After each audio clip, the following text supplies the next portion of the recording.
Huh. Hello everyone.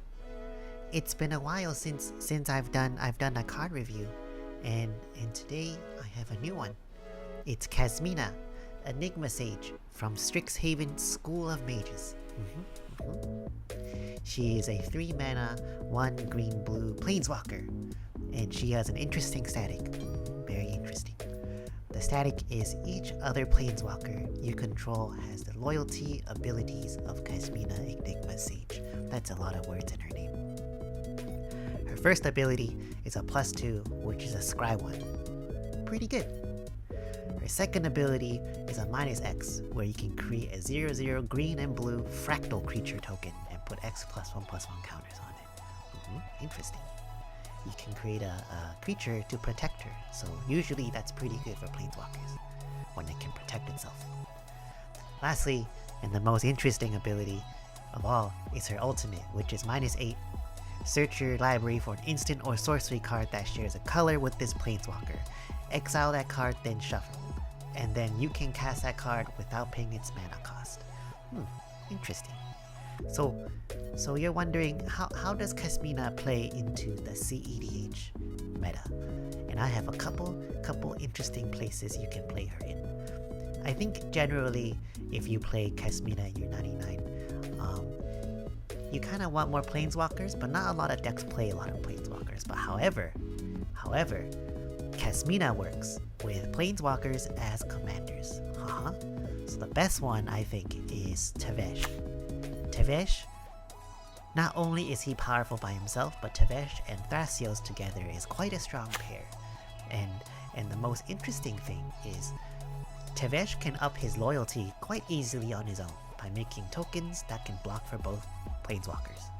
But then, if you play Kasmina, Tevesh can -8 and look for any black spell and play it for free. So this is like peer into this, nauseum, anything you want. You can get Mnemonic Betrayal, anything that's black. And I think that's very, very powerful. So I think you can consider Kasmina in a Tevesh Thrasios list.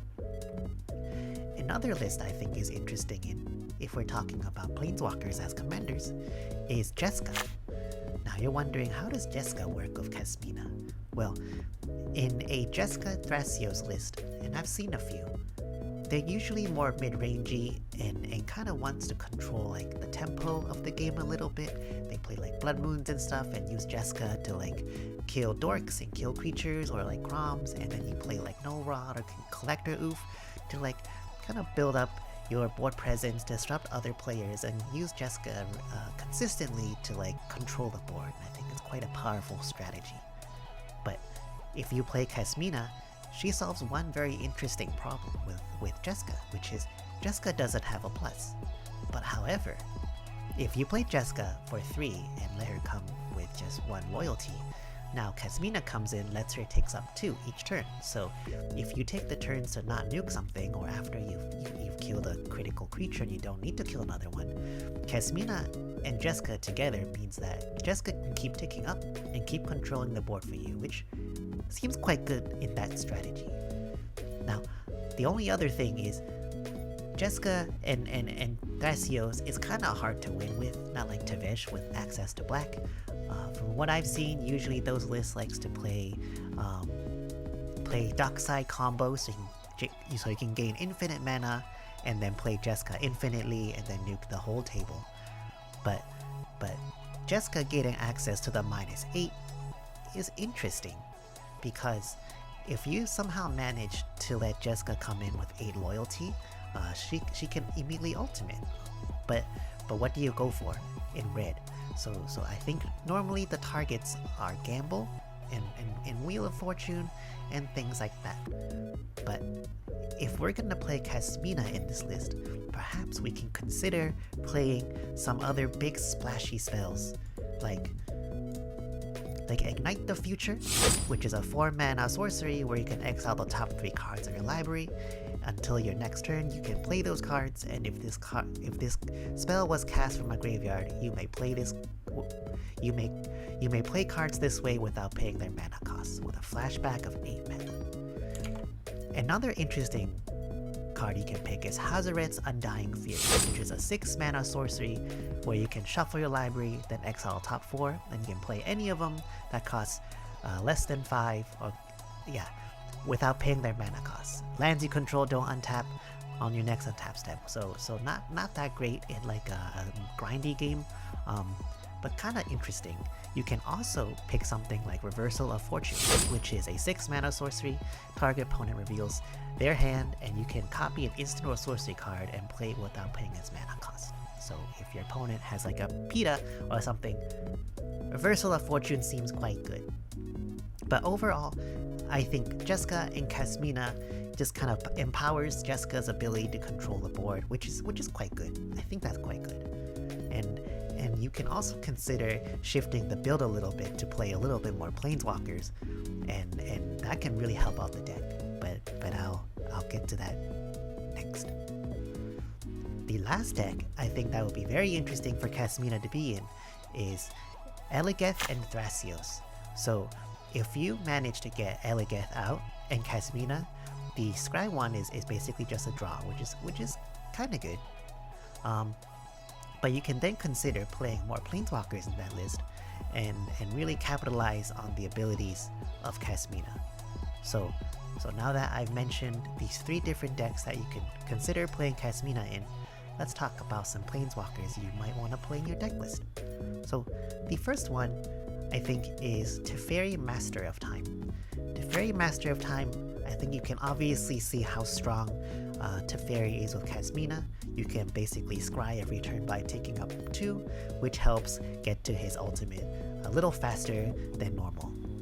Giving Teferi a +2 instead of a +1 also helps with using his phasing ability, because sometimes that phasing ability kind of takes away too many loyalty counters, so giving him a +2 is quite good.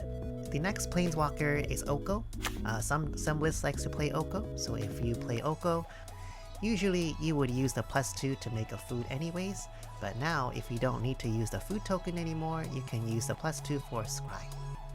Lastly, I wanted to say that if you play Stax Planeswalkers like Narset and Ashiok, Kasmina gives them a nice +2 ability to keep them alive a little longer. This also goes for Karn. Sometimes you play Karn, and Karn just keeps uptaking, and you can't really use his minus, and there aren't any good targets to plus his activate his plus anymore in artifacts. So now your Karn actually can start making beaters with your -X ability.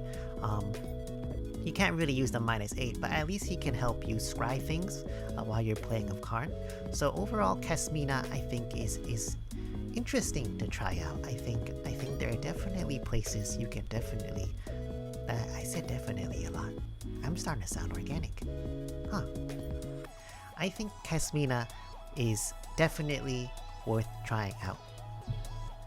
I like the idea of playing Kasmina in any of those lists. I think Tevesh is one of probably the best places you can consider her, because Tevesh just can utilize the ultimate very, very well. The other thing is, I think Jeska Thrasios is interesting, because that is a deck that while you're controlling the board, you might consider wanting to play more Planeswalkers. So as you lock down the board with like mana denial strategies, or like Curse Totem, or like Null Rods and stuff like that, and as you're playing more Planeswalkers, Jeska can control the board of creatures. The rest of your Planeswalkers can be making beaters of Kasmina or scrying and helping you dig deeper. And lastly, I think Eligeth and Thrasios is interesting. I like the deck. I'm not quite sure how well Kasmina will help the deck, but still definitely interesting. At least her +2 is a draw now. And if you manage to get like a Teferi and Kasmina while Eligeth is out in play, then every single turn you're just like drawing a card and scrying a card, which is quite good.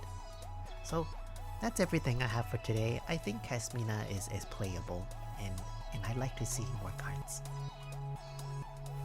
Bye.